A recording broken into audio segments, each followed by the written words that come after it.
ನಮಸ್ಕಾರ ವೀಕ್ಷಕರೇ, ವಿಶೇಷ ಕಾರ್ಯಕ್ರಮಕ್ಕೆ ಸ್ವಾಗತ. ನಾನು ಭಾವನಾ ನಾಗಯ್ಯ. ತರತಿ ಸರ್ವ ಪಾಪಾನಾಂ ಅಂತ ಹೇಳ್ತಾರೆ. ಅಂದ್ರೆ ಒಂದು ತೀರ್ಥಸ್ಥಾನದಿಂದ ಎಲ್ಲ ಪಾಪಗಳು ನಿವಾರಣೆಯಾಗುತ್ತೆ ಅಂತ. ಈಗ ನಮ್ಮೆಲ್ಲರ ದೃಷ್ಟಿ ಇರೋದು ಕೊಡಗಿನ ತಾಯಿ ಕಾವೇರಿಯ ಕುರಿತಾಗಿ. ಕೊಡಗಿನಲ್ಲಿ ತಲಕಾವೇರಿಯಲ್ಲಿ ತೀರ್ಥೋದ್ಭವಕ್ಕೆ ಕ್ಷಣಗಣನೆ ಈಗಾಗಲೇ ಆರಂಭ ಆಗಿದೆ. ಇನ್ನು 10-15 ನಿಮಿಷದಲ್ಲಿ ತೀರ್ಥೋದ್ಭವ ಆಗತ್ತೆ. ಆ ಸುಂದರ, ಆ ಪುಣ್ಯ ಕ್ಷಣನ ಕಣ್ತುಂಬಿಕೊಳ್ಳೋದಕ್ಕೆ ಎಲ್ಲರೂ ಕಾತರದಿಂದ ಕಾಯ್ತಾ ಇದ್ದಾರೆ. ಈಗ ನೀವು ನೋಡ್ತಾ ಇರೋ ದೃಶ್ಯ ತಲಕಾವೇರಿಯ ದೃಶ್ಯ. ಓಂ ಶ್ರೀ ಕಾವೇರಿಯಾಯ್ ನಮಃ ಅಂತ ಅಲ್ಲಿ ಬರೆದಿದ್ದಾರೆ. ಕಾವೇರಿ ತೀರ್ಥೋದ್ಭವಕ್ಕೆ ಪೂಜಾ ಕೈಂಕರ್ಯಗಳನ್ನ ಅಲ್ಲಿ ನೆರವೇರಿಸ್ತಾ ಇರೋದನ್ನ ನೀವು ನೋಡ್ತಾ ಇದ್ದೀರಾ. 2x2 ಒಂದು ಪುಟ್ಟ ಕುಂಡದಲ್ಲಿ ತಾಯಿ ಕಾವೇರಿಯ ತೀರ್ಥೋದ್ಭವ ಆಗತ್ತೆ. ಅದಾದ ಮೇಲೆ ಆ ತೀರ್ಥವನ್ನ ಎಲ್ಲರೂ ಮೈ ಮೇಲೆ ಚುಮುಕಿಸ್ಕೊಳ್ತಾರೆ. ಕೆಲವರು ಅದನ್ನ ಬಿಂದಿಗೆಗಳಲ್ಲಿ ತೆಗೆದುಕೊಂಡು ಮನೆಗೆ ಹೋಗಿ ಅದನ್ನ ಪೂಜೆ ಮಾಡ್ತಾರೆ. ಕಾವೇರಿ ತಾಯಿಯ ಮಕ್ಕಳಿಗೆ ಈ ಕ್ಷಣ ಇದೆಯಲ್ಲ, ಅದು ತಾಯಿಯನ್ನ ನೋಡಿದಷ್ಟೇ ಪವಿತ್ರ ಕ್ಷಣ. ಆ ಕ್ಷಣವನ್ನ ಕಣ್ತುಂಬಿಕೊಳ್ಳೋದಕ್ಕೆ ಎಲ್ಲರೂ ಕಾಯ್ತಿರ್ತಾರೆ. ಹಾಗೆ ಕಾವೇರಿ ತಾಯಿಯ ನೀರಿನಲ್ಲಿ ಮಿಂದೆದ್ದು ಸರ್ವ ಪಾಪಗಳೂ ನಿವಾರಣೆಯಾಗುತ್ತೆ, ಸರ್ವ ರೋಗಗಳೂ ನಿವಾರಣೆಯಾಗುತ್ತೆ ಅನ್ನುವ ಅಪರಿಮಿತ ನಂಬಿಕೆಯಿಂದ ಈಗಾಗಲೇ ಅಲ್ಲಿ ಜನ ಸೇರಿದ್ದಾರೆ. ಅದರಲ್ಲೂ ಪ್ರಮುಖವಾಗಿ ಕಾವೇರಿ ತೀರದ ಮಡಿಕೇರಿಯ ಜನರಿಗೆ ಇದು ಅತ್ಯಂತ ಪವಿತ್ರ, ಅತ್ಯಂತ ಖುಷಿಯ ವಿಷಯ. 1 ತಿಂಗಳ ಕಾಲ ಅಲ್ಲಿ ಜಾತ್ರಾ ಮಹೋತ್ಸವ ನೆರವೇರುತ್ತೆ. ನಿರಂತರವಾಗಿ ಜಾತ್ರಾ ಮಹೋತ್ಸವ ನೆರವೇರುತ್ತೆ. ವರ್ಷದಿಂದ ವರ್ಷಕ್ಕೆ ಜನಸಂಖ್ಯೆ ಕೂಡ ಜಾಸ್ತಿ ಆಗ್ತಾ ಇದೆ. ಅಲ್ಲಿಗೆ ಬಂದು ಪುಣ್ಯಸ್ನಾನ ಮಾಡ್ತಾ ಇರೋರ ಸಂಖ್ಯೆ ಕೂಡ ಜಾಸ್ತಿ ಆಗ್ತಾ ಇದೆ. ಈಗಲೂ ದೃಶ್ಯದಲ್ಲಿ ನೀವು ನೋಡ್ತಾ ಇದ್ದೀರಾ, ಪುಟ್ಟ ಕುಂಡಿಕೆಯನ್ನ ನೋಡ್ತಾ ಇದ್ದೀರಾ. ಆ ಪುಟ್ಟ ಕುಂಡಿಕೆಯಲ್ಲಿ ಕಾವೇರಿ ತಾಯಿ ತೀರ್ಥ ರೂಪದಲ್ಲಿ ಉದ್ಭವವಾಗ್ತಾಳೆ. ನಮ್ಮ ಎಲ್ಲರ ಕಷ್ಟಗಳನ್ನ ನಿವಾರಣೆ ಮಾಡೋದಕ್ಕೆ ಉದ್ಭವವಾಗಿ ನಮ್ಮ ಮನೆ ಸೇರ್ತಾಳೆ ಅನ್ನೋದು ಕಾವೇರಿ ತಾಯಿಯ ಮಕ್ಕಳ ನಂಬಿಕೆ. ಲೈವ್ ವಿಜುವಲ್ಸ್ ಅನ್ನ ನೀವು ನೋಡ್ತಾ ಇದ್ದೀರಾ. ಕಾವೇರಿ ತಾಯಿಯ ತೀರ್ಥೋದ್ಭವದ ವಿಶೇಷತೆ ಏನು ಅನ್ನೋದರ ಕಂಪ್ಲೀಟ್ ಮಾಹಿತಿಯ ಜೊತೆಗೆ ನಾವಿವತ್ತು ನಿಮ್ಮ ಮುಂದೆ ಬಂದಿದ್ದೀವಿ. ಕೊಡಗಿನ ತಲಕಾವೇರಿಯಲ್ಲಿ ಕಾವೇರಿ ತೀರ್ಥೋದ್ಭವಕ್ಕೆ ಕ್ಷಣಗಣನೆ ಆರಂಭ ಆಗಿದೆ. ಮಧ್ಯಾಹ್ನ 1:44 ಮಕರ ಲಗ್ನದಲ್ಲಿ ಕಾವೇರಿ ತೀರ್ಥೋದ್ಭವ ಆಗತ್ತೆ.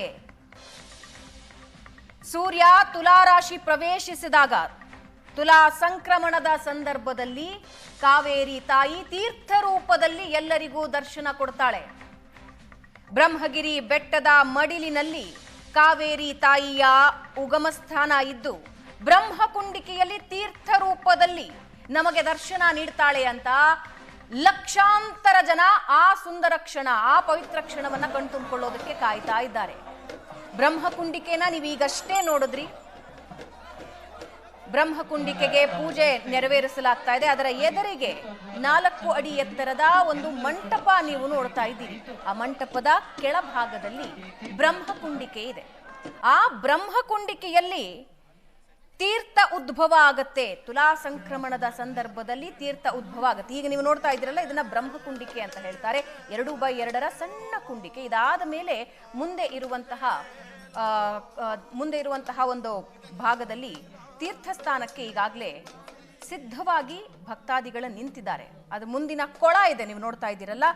ಕುಂಡಿಕೆಯ ಪಕ್ಕದಲ್ಲೇ ಒಂದು ಕೊಳ ಇದೆ. ಅಲ್ಲಿ ಆ ಪುಣ್ಯ ಸ್ನಾನ ಆಗತ್ತೆ. ತೀರ್ಥ ಉದ್ಭವ ಆಗಿ ಅದು ಆ ಕೊಳಕ್ಕೆ ಹರಿಯತ್ತೆ. ಆ ತೀರ್ಥ ಕೊಳಕ್ಕೆ ಹರ್ಕೊಂಡು ಹೋಗುತ್ತೆ. ಆಗ ಅಲ್ಲಿ ತೀರ್ಥ ಸ್ನಾನ ಮಾಡಿದ್ರೆ ಪಾಪಗಳು ನಿವಾರಣೆಯಾಗಿ ಪುಣ್ಯ ಲಭಿಸುತ್ತೆ ಅನ್ನೋದು ಭಕ್ತಾದಿಗಳ ನಂಬಿಕೆ. ದೃಶ್ಯದಲ್ಲಿ ನೀವು ನೋಡ್ತಾ ಇದ್ದೀರಿ. ನಮ್ಮ ಕುಲದೇವತೆ ಕಾವೇರಿ ಮಾತೆಯ ದರ್ಶನ ತೀರ್ಥರೂಪಿಣಿಯಾಗಿ ಇನ್ನೇನು ಕೆಲವು ಗಂಟೆಗಳಲ್ಲಿ ಬರ್ತಾ ಇದೆ. ಅದನ್ನು ನೋಡಲಿಕ್ಕಾಗಿ ಸಹಸ್ರಾರು ಮಂದಿ ಭಕ್ತರು ಇಲ್ಲಿ ಆಗಮಿಸ್ತಾ ಇದ್ದಾರೆ. ಒಳ್ಳೆಯ ಒಂದು ವ್ಯವಸ್ಥೆಯನ್ನು ಕೂಡ ಇವತ್ತು ಜಿಲ್ಲಾಡಳಿತ ಕಲ್ಪಿಸಿದೆ. ಯಾರಿಗೂ ಯಾವುದೇ ತೊಂದರೆ ಆಗದಂತೆ, ಯಾರಿಗೂ ವೈಮನಸ್ಸಾಗದಂತೆ ಇವತ್ತು ತೀರ್ಥ ಪ್ರಸಾದವನ್ನು ವಿತರಣೆ ಮಾಡುವಂಥ ಸಂದರ್ಭ ಒದಗಿ ಬರಲಿ ಅಂತ ನಾನು ಈ ಸಂದರ್ಭದಲ್ಲಿ ಹೇಳಕ್ಕೆ ಇಚ್ಛೆಪಡ್ತೇನೆ. ಜೊತೆಗೆ ದೈವ ಸ್ವರೂಪಿಯಾದ ಕಾವೇರಿ ಮಾತೆ ಎಲ್ಲರಿಗೂ ಒಳ್ಳೆಯ ಆರೋಗ್ಯ, ಐಶ್ವರ್ಯ, ಸಂಪತ್ತನ್ನು ಕೊಟ್ಟು ಕಾಪಾಡಲಿ, ಕೊಡಗು ಇನ್ನೂ ಸಮೃದ್ಧಿಯಾಗಿ ಬೆಳೆಯಲಿ ಅಂತ ಈ ಸಂದರ್ಭದಲ್ಲಿ ಹಾರೈಸ್ತಾ ಇದ್ದೇನೆ. ಕೊಡವರ ಪಾಲಿಗೆ ತಾಯಿಯನ್ನ ನೋಡಿದ ಸಂಭ್ರಮ ಇರುತ್ತೆ. ಈ ಸಂದರ್ಭದಲ್ಲಿ ತಾಯಿ ತೀರ್ಥೋದ್ಭವ ಆಗ್ತಾ ಇದ್ದ ಹಾಗೆ ತಾಯಿಯನ್ನ ಕಣ್ಣಾರೆ ಕಂಡ ಖುಷಿಯಲ್ಲಿ ಮಿಂದೇಳ್ತಾರೆ. ನಾವು ಗಂಗೋತ್ರಿ ಯಮುನೋತ್ರಿಯ ಬಗ್ಗೆ ಬಹಳಷ್ಟು ವಿಷಯಗಳನ್ನು ಕೇಳಿರ್ತೀವಿ, ಆದರೆ ನಮಗೆ ತಲಕಾವೇರಿ ಅಷ್ಟೇ ಪವಿತ್ರ. ಕೊಡವರ ಪಾಲಿಗೆ ಒಂದು ತಂಬಿಗೆಯಲ್ಲಿ ಆ ನೀರು ತೆಗೆದುಕೊಂಡು ಹೋಗಿ ಅವರು ಮುಂದಿನ ವರ್ಷದವರೆಗೆ ಮನೆಯಲ್ಲಿ ಇಟ್ಕೊಳ್ತಾರೆ. ಯಾವುದೇ ಶುಭ ಕಾರ್ಯಕ್ಕೆ ಗಂಗಾಜಲ ಅಂತ ಬೇರೆಯವರು ಬಳಸ್ತಾರಲ್ಲ, ಉತ್ತರ ಭಾಗದಲ್ಲಿ ಗಂಗಾಜಲ ಹೆಚ್ಚಾಗಿ ಬಳಸ್ತಾರೆ. ಕೊಡವರ ಪಾಲಿಗೆ ಕಾವೇರಿ ತೀರ್ಥ ಅಷ್ಟು ಪವಿತ್ರ. ಕಾಲ್ನಡಿಗೆಯಲ್ಲೂ ಕೂಡ ಬಹಳಷ್ಟು ಜನ ನಡೆದುಕೊಂಡು ಬರ್ತಾರೆ. ಯಾವ್ಯಾವ ರೀತಿ ವ್ಯವಸ್ಥೆ ಇದೆ ಅನ್ನೋದನ್ನ ನೀವು ನೋಡ್ತಾ ಇದ್ದೀರಾ. ತೀರ್ಥೋದ್ಭವದ ಕ್ಷಣಕ್ಕಾಗಿ ಎಲ್ಲರೂ ಕಾತರದಿಂದ ಕಾಯ್ತಾ ಇದ್ದಾರೆ. ಅದರ ಲೈವ್ ವಿಜುವಲ್ಸ್ ಅನ್ನ ನಮ್ಮ ಪಕ್ಕದಲ್ಲಿ ನೀವು ನೋಡ್ತಾ ಇದ್ದೀರಾ.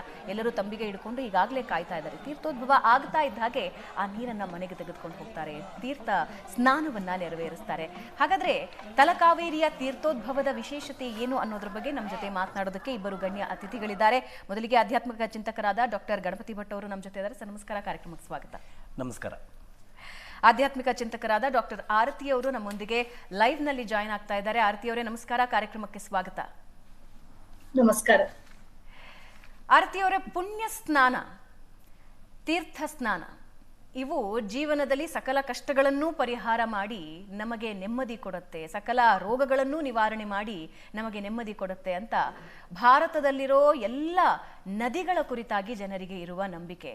ನಮ್ಮ ಕರ್ನಾಟಕದಲ್ಲಿ ತಲಕಾವೇರಿ ತೀರ್ಥೋದ್ಭವ ಅಷ್ಟೇ ಪವಿತ್ರ ಮತ್ತು ಅಷ್ಟೇ ಐತಿಹ್ಯ ಮತ್ತು ಪುರಾಣದ ಹಿನ್ನೆಲೆ ಇರುವಂಥದ್ದು. ತೀರ್ಥೋದ್ಭವ ಮತ್ತು ತೀರ್ಥ ಸ್ನಾನ ಇದರ ಪ್ರಾಮುಖ್ಯತೆ ಏನು ಅಂತೀರಿ?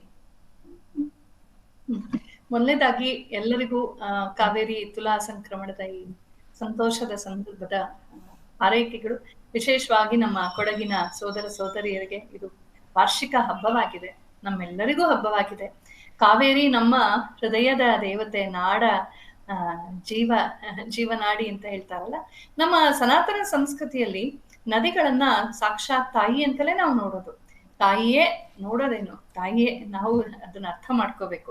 ಸಪ್ತ ನದಿಗಳನ್ನ ಪ್ರತಿದಿನವೂ ಸ್ಮರಿಸಿ, ಗಂಗೆ ಚ ಯಮುನೆ ಚೈವ ಗೋದಾವರಿ ಸರಸ್ವತಿ ನರ್ಮದೆ ಸಿಂಧು ಕಾವೇರಿ ಜಲೆ ಅಸ್ಮಿನ್ ಸನ್ನಿಧಿಂ ಕುರು ಅಂತ ನಮ್ಮ ಕೈಯಲ್ಲಿರುವ ಬೊಗಸೆ ನೀರಲ್ಲಿ ಅಥವಾ ಕಲಶದಲ್ಲಿ ಆವಾಹನೆ ಮಾಡಿ ಪೂಜೆ ಮಾಡುವಂಥದ್ದು, ಅಡುಗೆ ಮಾಡುವಂಥದ್ದು, ಸ್ನಾನ ಮಾಡುವಂಥದ್ದು, ಈ ಭಾವ ನಮ್ಮಲ್ಲಿ ಬಹಳ ಅನಾದಿ ಕಾಲದಿಂದ ಬೆಳೆದು ಬಂದಿದೆ.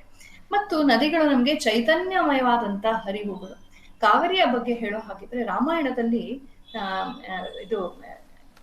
ಇದು ಕೆಲವಾರು ಪುರಾಣಗಳಲ್ಲಿ ಕತೆ ಬರುತ್ತೆ. ರಾಮಾಯಣ ಪುರಾಣಗಳಲ್ಲಿ ಕಥೆಗಳು ಬರುತ್ತೆ. ಅಗಸ್ತ್ಯ ಮತ್ತು ಲೋಪಾಮುದ್ರೆಯರು, ಅಗಸ್ತ್ಯೇಶ್ವರ ಪತ್ನಿ ಲೋಪಾಮುದ್ರೆ, ಅವಳಿಗೆ ಅಪಾರವಾದ ತಪಶಕ್ತಿ. ಎಷ್ಟು ತಪಶಕ್ತಿ ಅಂದ್ರೆ ಗಂಡನನ್ನ ಮೀರಿಸಿದಷ್ಟು ತಪಶಕ್ತಿ ಅವಳಿಗಿತ್ತಂತೆ. ಲಲಿತೋಪಾಖ್ಯಾನ ಹಾಗೆ ಹೇಳುತ್ತೆ. ಅಂತಹ ಒಂದು ತಪಶಕ್ತಿಯನ್ನ ಲೋಕಹಿತಕ್ಕೆ ಸಮರ್ಪಿಸ್ಬೇಕು ಅಂತ ತನ್ನ ಗಾರ್ಹಸ್ಥ್ಯದ ಕರ್ತವ್ಯಗಳನ್ನೆಲ್ಲ ಮುಗಿಸಿ ಆಯ್ತು, ಇನ್ನ ನಾನು ಲೋಕಹಿತಕ್ಕೆ ನನ್ನ ಪುಣ್ಯವನ್ನ ಸಮರ್ಪಿಸ್ಬೇಕು ಅಂದಾಗ ಅಗಸ್ತ್ಯರಿಗೆ ಹೆಂಗ್ ಬಿಟ್ಕೊಡೋದು ಹೆಂಡತಿಯನ್ನ, ಅಂತ ಪ್ರೀತಿಯ ಹೆಂಡತಿ ಅಂತ ಹೋಗ್ಬೇಡ, ಏನ್ ಮಾಡ್ತೀಯ ಅಂದ್ರೆ ನನ್ನ ಸರ್ವಸ್ವವನ್ನು ಕೊಟ್ಟು ನಾನು ನದಿಯಾಗಿ ಹರಿತೀನಿ, ದಕ್ಷಿಣದಲ್ಲಿ ಒಂದು ದೊಡ್ಡ ನದಿಯಾಗಿ ಹರಿತೀನಿ ಅಂತ. ಆ ಪ್ರೀತಿಯ ಪತ್ನಿಯನ್ನ ಬಿಟ್ಟುಕೊಳ್ಳಾಗದೆ ಅವ್ರು ಹಿಡ್ಕೊಂಡೇ ಇದ್ರು ಕುಂಭದಲ್ಲಿ. ಕೊನೆಗೆ ಗಣಪತಿ ಬಂದು ಅದನ್ನ ತಳ್ಳಿ ಕಾವೇರಿ ಜಲಸ್ಪರ್ಶ, ಅವಳು ಕಾವೇರಿ ಅಂದ್ರೆ ಕವೇರ ಮಹಾರಾಜನ ಪುತ್ರಿ, ಅವಳೇ ಲೋಪಾಮುದ್ರೆ, ಕವೇರ ಮಹಾರಾಜನ ಪುತ್ರಿಯಾಗಿ ಅವಳು ಬೆಳೆದಂಥವಳಾದ್ರಿಂದ ಕಾವೇರಿ ಅಂತ. ಅಲ್ಲಿಂದ ಅವಳು ಹರಿಕೊಂಡ್ ಬರ್ತಾಳೆ. ಅಂದಿನಿಂದ ಇಲ್ಲಿಯವರೆಗೂ ಅವಳು ಆ ಲೋಪಾಮುದ್ರೆಯ ಕಾವೇರಿಯ ತಪಶಕ್ತಿಯ ಧಾರೆ. ಅದು ಕೇವಲ ನೀರಿನ ಧಾರೆ ಅಲ್ಲ, ಕೇವಲ ನೀರಿನ ಧಾರೆ, ವಾಟರ್ ಅಂತ ನೋಡುವಂಥದ್ದು ಪಾಶ್ಚಾತ್ಯ ದೃಷ್ಟಿಕೋನ. ಆದ್ರೆ ಅಪ್ಪಟ ಭಾರತೀಯ ದೃಷ್ಟಿಯಲ್ಲಿ ನೀರು ಅಂದ್ರೆ ಅದು ಅಮೃತ. ನೀರಿಗೆ, ಜಲಕ್ಕೆ ಅಮೃತ ಅಂತಲೂ ಒಂದು ಹೆಸರಿದೆ. ಸಂಸ್ಕೃತ ವಿದ್ವಾಂಸರಿದ್ದಾರೆ, ಅವ್ರಿಗೂ ಗೊತ್ತಿದೆ. ಅಮೃತ ಅನ್ನೋದು ನೀರಿಗೆ ಮತ್ತೊಂದು ಪರ್ಯಾಯ ಪದ. ಹಾಗಾಗಿ ಕಾವೇರಿ ನಮ್ಮ ಜೀವನದಿ, ನಮ್ಮ ದುರ್ಗೆ, ನಮ್ಮ ಲಕ್ಷ್ಮಿ ಅವಳು, ನಮ್ಮ ಅಮ್ಮ ಅವಳು. ಅವಳು ಇಲ್ಲದೆ ಹೋಗಿದ್ರೆ ಕರ್ನಾಟಕದಲ್ಲಿ ಇನ್ನೇನಿರ್ತಿತ್ತು?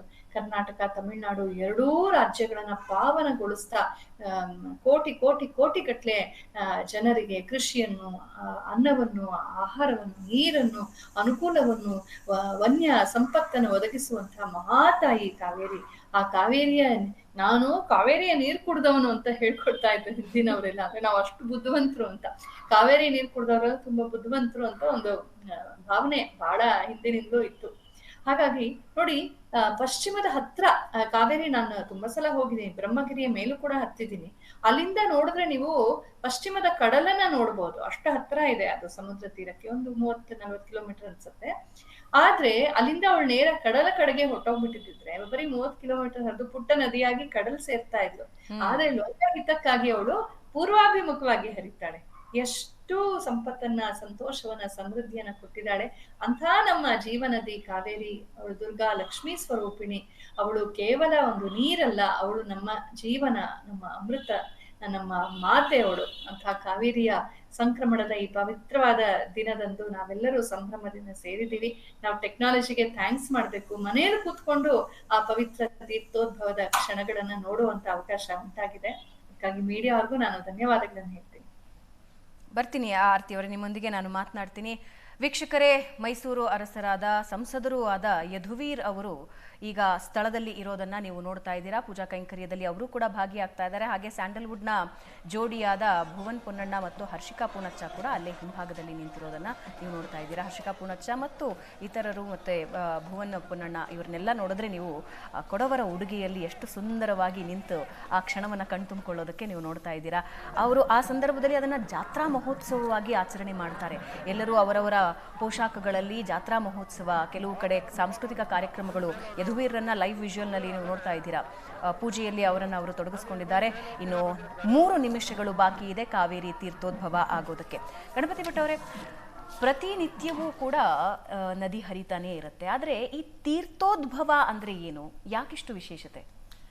ಖಂಡಿತ ಬಹಳ ಮುಖ್ಯವಾಗಿ ನಾವು ಈ ಥರ ತೀರ್ಥೋದ್ಭವ ಅಥವಾ ಒಂದು ನದಿ ನೀರಿನ ಸ್ನಾನ ಅನ್ನೋದನ್ನೆಲ್ಲ ಗಮನಿಸಿದಾಗ 3 ಸಂಗತಿಯನ್ನು ನಾವು ಗಮನಿಸ್ಬೋದು. ಒಂದು ಏನಂತಂದರೆ, ನಮ್ಮ ಬದುಕು ಅನ್ನೋದೇ ನಿತ್ಯ ಉತ್ಸವ ಆಗಬೇಕು ಅಂತ ಈ ವ್ಯವಸ್ಥೆಯನ್ನು ಕಲ್ಪಿಸಿಕೊಟ್ಟವರು ಋಷಿ ಮುನಿಗಳು. ನಮ್ಮ ಋಷಿ ಮುನಿಗಳ ಸಂಸ್ಕೃತಿಯಲ್ಲಿ ನಾವು ನಡೆದುಕೊಂಡು ಹೋಗ್ತಾ ಇದ್ದೀವಲ್ಲ, ಇದರ ಬಹಳ ಮುಖ್ಯ ಒಂದು ವಿಚಾರ ಏನು ಅಂತಂದರೆ, ನಿತ್ಯವೂ ಇಲ್ಲಿ ಉತ್ಸವವೇ. ಹಾಗಾಗಿ ನೋಡಿ ನೀವು, ಒಂದು ಕಾವೇರಿ ನದಿ, ಇಂತಹ ಸಾವಿರಾರು ನದಿಗಳಿದ್ದಾವೆ ನಮ್ಮ ದೇಶದಲ್ಲಿ. ನಮ್ಮ ದೇಶದಲ್ಲಿರುವಂತಹ ಎಲ್ಲ ನದಿಗಳನ್ನು ನಾವು ತಾಯಿ ಅಂತ ಆಗಲೇ ಆರತಿಯವರು ಕೂಡ ಹೇಳಿದರು. ವಿಶ್ವಸ್ಯ ಮಾತರಾ ಸರ್ವಾಶ್ಚೈವ ಮಹಾಫಲಾಹ ಅಂತ ಪುರಾಣದಲ್ಲಿ ಮಾತು ಬರುತ್ತೆ. ಇಡೀ ವಿಶ್ವಕ್ಕೆ ತಾಯಿಯ ರೂಪದಲ್ಲಿ ಇರುವಂಥವು ಭಾರತೀಯ ನದಿಗಳು ಅಂತ. ಅಷ್ಟು ಪವಿತ್ರ ಒಂದು ಸ್ಥಾನವನ್ನು ನಮ್ಮ ಋಷಿ ಸಂಸ್ಕೃತಿಯಲ್ಲಿ ನದಿಗಳಿಗೆ ಕೊಟ್ಟಿದ್ದಾರೆ ಅನ್ನೋದು ಒಂದು. ಅಂತಹ ನದಿ ಅನ್ನೋದು ಪ್ರಕೃತಿಯ ಭಾಗ. ಪ್ರಕೃತಿಯಲ್ಲಿ ನೀವು ನದಿ ತೆಗೆದುಕೊಳ್ಳಿ, ಪರ್ವತ ತೆಗೆದುಕೊಳ್ಳಿ, ಅಥವಾ ಒಂದು ವೃಕ್ಷವನ್ನು ತಗೊಳ್ಳಿ, ಮಣ್ಣನ್ನು ತೆಗೆದುಕೊಳ್ಳಿ, ಇದೆಲ್ಲದಕ್ಕೂ ಸನಾತನ ಧರ್ಮದಲ್ಲಿ ಅದನ್ನು ಪೂಜನೀಯವಾಗಿ ಕಾಣುವಂತಹ, ಅದನ್ನು ಆರಾಧಿಸುವಂತಹ ವ್ಯವಸ್ಥೆಯನ್ನು ನಮ್ಮ ಋಷಿ ಮುನಿಗಳು ಮಾಡಿಕೊಟ್ಟಿದ್ದಾರೆ. ಹಾಗಾಗಿ ಇದನ್ನೆಲ್ಲ ಕಂಡುಕೊಳ್ಳೋದು ಎರಡನೇದು. ಒಂದು, ಇದರ ಬಗ್ಗೆ ನಾವು ಆರಾಧನೆ ಮಾಡೋದಂದ್ರೆ ಅದರ ಬಗ್ಗೆ ಗೌರವವನ್ನು ಇಟ್ಕೊಳ್ಳೋದು, ಇದನ್ನು ಅವಲೋಕಿಸೋದು ಅನ್ನೋದು ಕೂಡ ಈ ಉತ್ಸವದ ಭಾಗ ಆಗಿರುತ್ತೆ. ಅದು ಕೂಡ ಯಾಕೆಂದ್ರೆ ನಮ್ಮ ಪ್ರಕೃತಿಯಿಂದಲೇ ನಮ್ಮ ಬದುಕಾಗಿರುತ್ತೆ, ಪ್ರಕೃತಿಯಿಂದಲೇ ಮಾನವ ಅನ್ನುವಂಥದ್ದು. ಇದೆಲ್ಲ ಹಿನ್ನೆಲೆಯನ್ನಿಟ್ಟುಕೊಂಡು ಪ್ರಕೃತಿಯಿಂದಾಗಿ ನಾವು ಬಂದಾಗ ಪ್ರಕೃತಿಯನ್ನು ತಿಳಿಯದೇ ಹೋದರೆ ಅಪಚಾರವಾದೀತು ಅನ್ನೋ ಕಾರಣಕ್ಕೆ ಇಂಥದ್ದೆಲ್ಲ ಉತ್ಸವಗಳಲ್ಲಿ ನಾವು ಏನು ಗಮನಿಸಬೇಕು ಅಂದರೆ, ಪ್ರಕೃತಿ ನಮಗೆ ಏನನ್ನು ಕೊಡ್ತಾ ಇದೆ, ಅದರ ಲಾಭವನ್ನು ನಾವು ಹೇಗೆ ಪಡ್ಕೊಳ್ತಾ ಇದ್ದೀವಿ, ಅದನ್ನು ಪೂಜನೀಯವಾಗಿ ನೋಡಬೇಕು ಅನ್ನೋಂಥದ್ದು.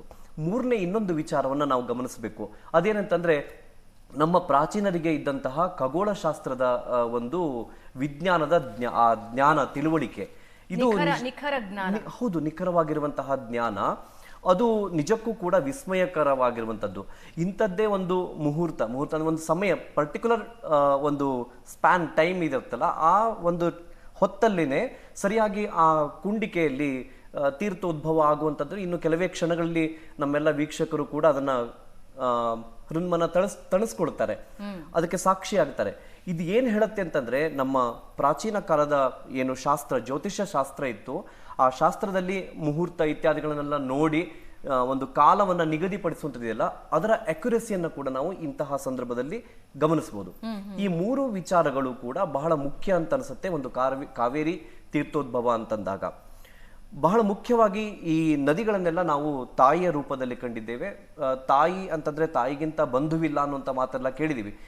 ನಾವು ಮನುಷ್ಯರಾಗಿ ಸಂಬಂಧಗಳಿಗೆ ಬೆಲೆಯನ್ನ ಕೊಡುವವರಾಗಿ ಯಾವುದು ತೀರ್ಥೋದ್ಭವ ಆದ ದೃಶ್ಯ ನೀವು ನೋಡ್ತಾ ಇದ್ದೀರಿ ವೀಕ್ಷಕರೇ.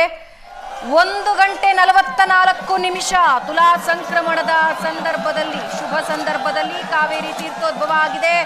ಮೊದಲಿಗೆ ಶಂಖವನ್ನ ಬಳಸಿ 3 ಬಾರಿ ನೀರಿನ ಪ್ರೋಕ್ಷಣೆ ಆಯಿತು. ಅದಾದ ಮೇಲೆ ಈಗ ಲೈವ್ ವಿಜುವಲ್ಸ್ ನೀವು ನೋಡ್ತಾ ಇದ್ದೀರಾ. ಬ್ರಹ್ಮಕುಂಡಿಕೆಯಲ್ಲಿ ತೀರ್ಥೋದ್ಭವ ಆಗಿರೋ ಲೈವ್ ವಿಜುವಲ್ಸ್.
ವೀಕ್ಷಕರೇ, ಬ್ರಹ್ಮಕುಂಡಿಕೆಯಲ್ಲಿ ಕಾವೇರಿ ತೀರ್ಥೋದ್ಭವದ ಕ್ಷಣ ನೀವು ಕಣ್ತುಂಬಿಕೊಂಡ್ರಿ. ಈಗ ಎಲ್ಲರಿಗೂ ಆ ತೀರ್ಥ ಪ್ರೋಕ್ಷಣೆ ಆಗುತ್ತೆ. ಪ್ರತಿಯೊಬ್ಬರು ಸಾಲಾಗಿ ಬಂದು ತೀರ್ಥ ಪ್ರೋಕ್ಷಣೆ ಮಾಡ್ಕೊಂಡು ಹೋಗ್ತಾರೆ. ಅದಾದ ಮೇಲೆ ಮುಂದೆಗಡೆ ಇರೋ ಕೊಳದಲ್ಲಿ ಒಂದು ಪುಣ್ಯ ಸ್ನಾನ ಆಗಬೇಕು, ತೀರ್ಥ ಸ್ನಾನ ಆಗಬೇಕು ಅನ್ನೋದು ಎಲ್ಲರೂ ಕಾಯ್ತಾ ಇರ್ತಾರೆ. ತೀರ್ಥ ಸ್ನಾನಕ್ಕಾಗಿ ಹೋಗ್ತಾ ಇರೋದನ್ನ ನೀವು ನೋಡ್ತಾ ಇದ್ದೀರಾ. ಹಾಗೆ ತಂಬಿಗೆಯಲ್ಲಿ ಆ ನೀರನ್ನು ತೆಗೆದುಕೊಂಡು ಮನೆಗೆ ಹೋಗ್ತಾರೆ. ತೀರ್ಥ ಸ್ನಾನಕ್ಕೆ ಹೋಗ್ತಾ ಇರುವಂತಹ ಲೈವ್ ವಿಜುವಲ್ ಅನ್ನ ನೀವು ನೋಡ್ತಾ ಇದ್ದೀರಾ.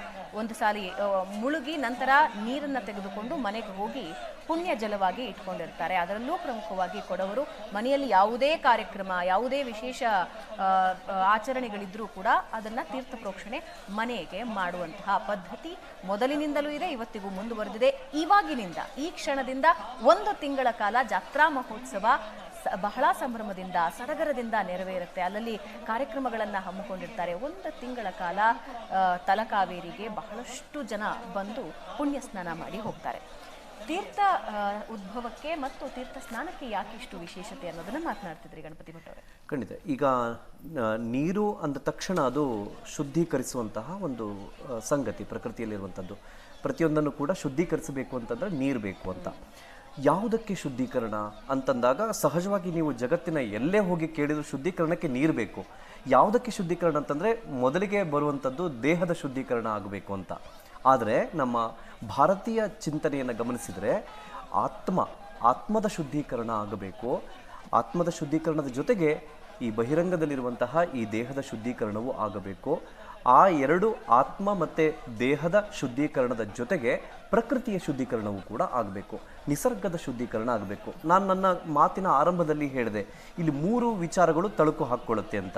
ಒಂದು ಕಡೆಗೆ ನಿಸರ್ಗದ ಅರಿವು ನಮಗೆ ಬರಬೇಕು, ಅದ್ರ ಜೊತೆಗೆ ನಾವು ಯಾವ ರೀತಿ ಅದ್ರ ಜೊತೆಗೆ ಸಂಬಂಧವನ್ನು ಹೊಂದಿದ್ದೀವಿ, ನಿತ್ಯ ಜೀವನದಲ್ಲಿ ಹೇಗೆ ಕನೆಕ್ಟ್ ಆಗಿದ್ದೀವಿ ಅನ್ನೋದು, ನಮ್ಮ ಬದುಕು, ನಮ್ಮ ಸುತ್ತಮುತ್ತ ಇರುವಂತಹ ಪರಿಸರ, ಇದೆರಡು ಅಲ್ಲದೇನೆ ನಮ್ಮ ಒಳಗೊಂದು ಆತ್ಮ ಅಂತ ಇದೆಯಲ್ಲ, ಅದನ್ನು ಕೂಡ ಅದರ ಜೊತೆಗೆ ಬೆಸೆಯುವಂತಹ ಕಾರ್ಯ ಸ್ನಾನ, ಇಂತಹ ನದಿ ಹರಿಯುವಂತಹ ನೀರಿನ ಸ್ನಾನದ ಮೂಲಕವಾಗಿ ಆಗಬೇಕು ಅನ್ನುವಂಥದ್ದು.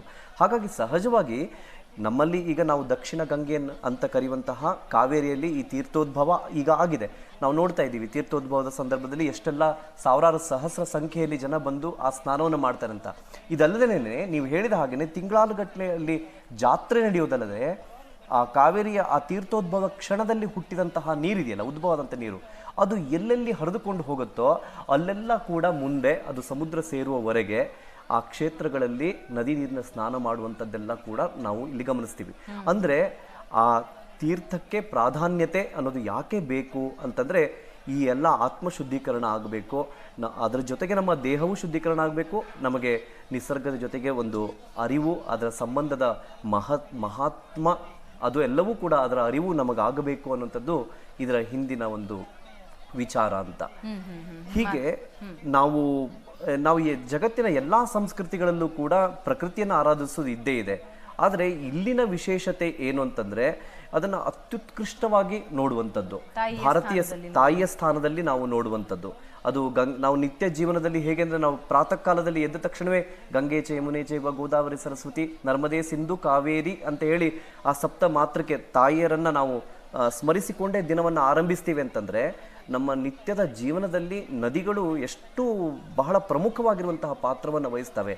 ಒಂದು ಮಾತನ್ನು ನಾವು ಹೇಳ್ತೀವಿ, ನದಿಯ ಮೂಲವನ್ನು ಹುಡ್ಕೋಕ್ಕೆ ಹೋಗಬಾರ್ದು, ಋಷಿ ಮೂಲವನ್ನು ಹುಡ್ಕೋಕ್ಕೆ ಹೋಗಬಾರ್ದು ಅಂತ. ಹಾಗೆ ನೋಡಿದರೆ ಈ ತೀರ್ಥೋದ್ಭವನ ನೋಡಿದಾಗ ಗೊತ್ತಾಗುತ್ತೆ ಇದು ನದಿಯ ಮೂಲದಲ್ಲಿ ಆಗುವಂತಹ ಆಚರಣೆ. ಅಷ್ಟೇ ಅಲ್ಲ, ಈ ಕಾವೇರಿಯ ಕಥೆ, ನಾವು ಪ್ರತಿಯೊಂದಕ್ಕೂ ಕೂಡ ಒಂದು ಹಿನ್ನೆಲೆಯಾಗಿ ಕಥೆಯನ್ನು ನಾವೇನು ಕೇಳ್ತೀವಿ, ಆ ಕಥೆಯಲ್ಲೂ ಕೂಡ ನಮಗೆ ಋಷಿಮುನಿಗಳ ವೃತ್ತಾಂತದ ಮೂಲಕವಾಗಿ ಈ ನದಿ ಹುಟ್ಟಿತ್ತು ಅನ್ನೋದೆಲ್ಲ ಕೂಡ ಗೊತ್ತಾಗುತ್ತೆ. ಹಾಗಾಗಿ ಯಾವುದು ತಿಳ್ಕೊಳ್ಬಾರದು ಅನ್ನೋದು ಇದೇ ನಿಜ, ಆದರೆ ಅದನ್ನೆಲ್ಲವೂ ಕೂಡ ಅರಿಯೋದಿಕ್ಕೆ ನಮಗೆ ಸ್ವಾತಂತ್ರ್ಯವೂ ಕೂಡ ಈ ನಮ್ಮ ಸನಾತನ ಧರ್ಮ ನಮಗೆ ಕೊಟ್ಟಿದೆ ಅನ್ನೋದು ಈ ಆಚರಣೆ ಮೂಲಕವಾಗಿ ಗೊತ್ತಾಗುತ್ತೆ. ವೀಕ್ಷಕರೇ, ಹಾಗೆ ನದಿಗಳಿಗೆ ಯಾಕೆ ತಾಯಿಯ ಸ್ವರೂಪ ಅಥವಾ ತಾಯಿಯ ಸ್ಥಾನವನ್ನು ನೀಡ್ತಾರೆ ಅಂತ ಹೇಳಿದ್ರೆ, ನದಿಗಳು ಹರಿದುಕೊಂಡು ಹೋಗುವ ಎಲ್ಲ ಭಾಗಗಳಲ್ಲಿ ಜೀವ ಸಂಕುಲ ಅಭಿವೃದ್ಧಿ ಹೊಂದುತ್ತವೆ, ಜೀವ ಸಂಕುಲಗಳು ಹುಟ್ಟುಕೊಳ್ಳುತ್ತವೆ. ಹಾಗಾಗಿಯೇ ನದಿಗೆ ತಾಯಿಯ ಸ್ವರೂಪವನ್ನು ನೀಡಿದ್ದಾರೆ. ಕಾವೇರಿ ತಾಯಿ ಎಲ್ಲೆಲ್ಲಿ ಹರ್ಕೊಂಡು ಹೋಗಿದ್ದಾಳೋ, ಕರ್ನಾಟಕ, ತಮಿಳುನಾಡು ಸೇರಿದಂತೆ ಯಾವ ಭಾಗಗಳಲ್ಲಿ ಹರ್ಕೊಂಡು ಹೋಗಿದ್ದಾಳೋ ಅಲ್ಲಿನ ಜೀವನ ಸಮೃದ್ಧವಾಗಿದೆ, ಜೀವ ಸಂಕುಲಗಳು ಸಮೃದ್ಧವಾಗಿವೆ. ಹಾಗಾಗಿ ತಾಯಿಯನ್ನ ನಾವು ಪೂಜಿಸ್ತೀವಿ. ತೀರ್ಥೋದ್ಭವಕ್ಕೆ ಈ ಭಕ್ತಿಯ ಪರಾಕಾಷ್ಠೆಯನ್ನು ನೀವು ನೋಡ್ತಾ ಇದ್ದೀರಿ. ಆರ್ತಿಯವರು ಮತ್ತೊಂದು ಸಲ ನಮ್ಮ ಜೊತೆ ಸಂಪರ್ಕದಲ್ಲಿದ್ದಾರೆ. ಆರ್ತಿಯವರೇ, ಈ ತುಲಾ ಸಂಕ್ರಮಣ ಅಥವಾ ಸೂರ್ಯ ತುಲಾರಾಶಿ ಪ್ರವೇಶಕ್ಕೆ ಇರುವ ವಿಶೇಷತೆ ಏನು?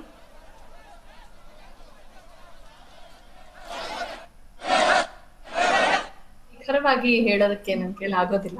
ಆದ್ರೆ ಸಾಮಾನ್ಯವಾಗಿ ಇಷ್ಟಂತೂ ಹೇಳ್ಬಲ್ಲೆ, ನಮ್ಮಲ್ಲಿ ನಿಸರ್ಗದಲ್ಲಿ ಸೂರ್ಯ ಚಂದ್ರರೇ ನಮ್ಗೆ ಕಾಲ ನಿರ್ಣಾಯಕರು.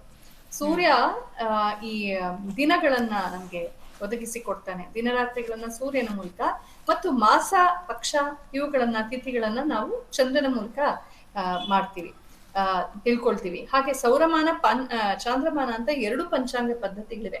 ಇದೆರಡು ವಿರೋಧಗಳಲ್ಲ, ಎರಡು ಒಂದಕ್ಕೊಂದು ಪೂರಕವಾಗಿರುವಂಥವು. ನೋಡಿ, ನಮ್ಮ ಕಡಲ ತೀರದಲ್ಲಿ ಇರುವಂತಹ ಈ ಕಡೆ ಕರಾವಳಿ ಇರ್ಬೋದು, ಕೇರಳ, ತಮಿಳುನಾಡು, ಬಂಗಾಳದವರೆಗೂ ಕಡಲ ತೀರದವರೆಲ್ಲ ಸೌರಮಾನ ಬಳಸ್ತಾರೆ. ಅವ್ರಿಗೆ ಸೂರ್ಯನ ನೋಡೋದ್ ಸುಲಭ ಕಡಲ ತೀರದಲ್ಲಿ. ಇನ್ಲ್ಯಾಂಡ್ಸ್ ಅಲ್ಲಿ ಒಳಗಡೆ ಇರೋ ನಾವೆಲ್ಲ ಹೆಚ್ಚಾಗಿ ಚಾಂದ್ರಮಾನ ಪಂಚಾಂಗವನ್ನು ಬಳಸ್ತೀವಿ. ಸೊ ಈ ಸೌರಮಾನ ಪಂಚಾಂಗವನ್ನ ಆಧರಿಸಿ ಬಹುಶಃ ಇದು ಇರುವಂತದ್ದು. ಸೂರ್ಯನು ಪ್ರತಿ ತಿಂಗಳು ಒಂದು ಮಾಸ ಸಂಕ್ರಾಂತಿ ಅಂತಲೇ ಆಗುತ್ತೆ. ಪ್ರತಿ ತಿಂಗಳು ಅವನು ಒಂದೊಂದು ರಾಶಿಯಿಂದ ಸಂಕ್ರಮಿಸ್ತಾ ಹೋಗ್ತಾನೆ. ಮಕರ ಸಂಕ್ರಾಂತಿ ಬಂದಾಗ, ಮಕರ ರಾಶಿಗೆ ಬಂದಾಗ ತುಂಬಾ ದೊಡ್ಡ ಸಂಕ್ರಾಂತಿಯಾಗಿ ನಾವು ಅದನ್ನ ಹಬ್ಬವಾಗಿ ಮಾಡ್ತೀವಿ. ಆದ್ರೆ ಪ್ರತಿ ತಿಂಗಳು ಅವನು ಸಂಕ್ರಮಿಸ್ತಾ ಹೋಗ್ತಾ ಇರ್ತಾನೆ. ಇದು ತುಲಾ ರಾಶಿಯಲ್ಲಿ ಅವನು ಸಂಕ್ರಮಿಸುವಂತ ಸಂದರ್ಭವಾಗಿದೆ. ಹಾಗಾಗಿ ಇದು ತುಂಬಾ ವಿಶೇಷ ಅನಿಸಿದೆ. ಈ ದಿನಗಳು, ಇಂಥ ಮಾಸಗಳು, ಇಂಥ ತಿಥಿ ನಕ್ಷತ್ರಗಳು, ಇಂಥ ನಕ್ಷತ್ರದ ಯೋಗ, ಇಂಥ ಕರಣ, ಇಂಥ ಮುಹೂರ್ತಗಳು, ಇವುಗಳನ್ನ ನಮ್ಮ ಋಷಿಗಳು, ಅವರೊಂಥರ ವಿಜ್ಞಾನಿಗಳು ಆಗಿದ್ರು. ಪ್ರಕೃತಿನ ತುಂಬಾ ಕೂಲಂಕುಷವಾಗಿ ಗಮನಿಸಿದಂಥವ್ರು. ಅವರು ಬಹಿರ್ಮುಖವಾಗಿರ್ಲಿಲ್ಲ, ಅವ್ರು ತುಂಬಾ ಫೋಕಸ್ಡ್ ಆಗಿರ್ತಾ ಇದ್ರು. ಅವ್ರಿಗೆ ಜಗತ್ತು ಕೂಡ ಒಂದು ಭಗವಂತನ ಸ್ವರೂಪವಾಗಿತ್ತು. ನಾವಿವತ್ತು ಜಗತ್ತನ್ನ ಒಂದು ರಿಸೋರ್ಸ್ ತರ ಲೂಟಿ ಹೊಡೆಯಕ್ಕೆ, ಭೋಗಕ್ಕೆ, ಮಜಾ ಮಾಡಕ್ಕೆ, ದುರುಪಯೋಗಕ್ಕೆ ನೋಡ್ತೀವಿ. ಆದ್ರೆ ಹಿಂದೆ ನಮ್ಮ ಪೂರ್ವಜರು, ನಮ್ಮ ಸನಾತನ ಧರ್ಮದ ಋಷಿಗಳು ಈ ಪ್ರಕೃತಿಯನ್ನ, ನೀರು, ಬೆಟ್ಟ, ಜಲ, ನದಿ, ಸೂರ್ಯ, ಚಂದ್ರ, ಪ್ರಕೃತಿಯನ್ನ ಭೋಗ ವಸ್ತುವಾಗಿ ನೋಡಿದಂಥವ್ರಲ್ಲ, ಇದನ್ನ ಜಗನ್ಮಾತೆ ಲಕ್ಷ್ಮೀ ಸ್ವರೂಪ ಅಂತ ನೋಡಿದಂಥವ್ರು. ಹಾಗಾಗಿ ತುಂಬಾ ಗೌರವದಿಂದ ಅವರು ಇದನ್ನ ಸಂಶೋಧನೆ ಮಾಡ್ತಾ ಇದ್ರು, ಲೂಟಿಯ ದೃಷ್ಟಿಯಿಂದ ಎಲ್ಲ. ಹಾಗಾಗಿ ಅವ್ರಿಗೆ ಪ್ರಕೃತಿಯ ಹಲವಾರು ರಹಸ್ಯಗಳು ಗೊತ್ತಾಗ್ತಾ ಇತ್ತು. ಯಾವ್ದನ್ನ ಉತ್ಕಟವಾಗಿ ಪ್ರೀತಿಸ್ತೀವೋ ಅದರ ರಹಸ್ಯಗಳು ನಮ್ಗೆ ಅರ್ಥವಾಗ್ತಾ ಹೋಗುತ್ತೆ. ಹಾಗೆ ಈ ತಿಥಿವಾರ ನಕ್ಷತ್ರಗಳಲ್ಲಿ, ಈ ಸಂಕ್ರಮಣಗಳಲ್ಲಿ, ಸೂರ್ಯನ ಚಲನವಲನದಲ್ಲಿ ಏನಾಗತ್ತೆ ಅಂತ ಗುರುತಿಸ್ಕೊಂಡಿದ್ರು. ಈ ಪ್ರಕೃತಿಗೂ, ನದಿಗಳಿಗೂ, ಬೆಟ್ಟಗಳಿಗೂ, ನಮಗೂ ಎಲ್ಲಕ್ಕೂ ಕೂಡ ಒಂದ್ ಸಂಬಂಧ ಇದೆ. ನಾವು ಸಂಬಂಧ ಮರ್ತಿದೀವಿ, ಆದ್ರೆ ಪ್ರಕೃತಿಯ ಬೇರೆ ಅಂಶಗಳು ನಮ್ಮ ಹಾಗೆ ಮೆಕಾಲೆ ಎಜುಕೇಶನ್ ಇಂದ ಮನಸ್ಸನ್ನ ವಿಷ ಮಾಡ್ಕೊಂಡಿಲ್ಲ. ಹಾಗಾಗಿ ಅವುಗಳೆಲ್ಲ ಆ ರಿಧಮ್ ಅಲ್ಲೇ ನಡೆಯುತ್ತೆ. ಹಾಗೆ ಕಾವೇರಿಯ ತುಲಾ ಸಂಕ್ರಮಣವು ಕೂಡ ಅದೇ ಒಂದು ರಿಧಮ್ ಅಲ್ಲಿ ವರ್ಷ ನಡೆಯುವಂಥದ್ದು. ಇದನ್ನ ಅವ್ರು ತಿಳ್ಕೊಂಡಿದ್ರು ಅಂತ ನಮ್ಗೆ ಗೊತ್ತಾಗುತ್ತೆ. ವರ್ಷ ಆಗತ್ತೆ ಅದೊಂದು. ಬರ್ತೀನಿ ಆರತಿ ಅವರೇ ವಾಪಸ್ ಬರ್ತೀನಿ, ನಿಮ್ ಜೊತೆ ಮಾತನಾಡ್ತೀನಿ. ವೀಕ್ಷಕರೇ, ವಿಶೇಷ ಚರ್ಚಾ ಕಾರ್ಯಕ್ರಮ ಮುಂದುವರಿಯುತ್ತೆ. ಹಾಗೆ ಲೈವ್ ವಿಜುವಲ್ ನಲ್ಲಿ ನೀವು ನೋಡ್ತಾ ಇದ್ದೀರಾ, ತೀರ್ಥೋದ್ಭವದ ನಂತರ ಪುಣ್ಯ ಸ್ನಾನಕ್ಕೆ ಜನ ಮುಗಿ ಬೀಳ್ತಾ ಇರೋದನ್ನ ನೋಡ್ತಾ ಇದ್ದೀರಾ. ಲೈವ್ ವಿಜುವಲ್ಸ್ ಜೊತೆ ಇದರ ಇನ್ನಷ್ಟು ವಿಶೇಷತೆ ತಿಳಿಸ್ಕೊಡ್ತೀವಿ ಚಿಕ್ಕ ಬ್ರೇಕ್ ಆದ್ಮೇಲೆ.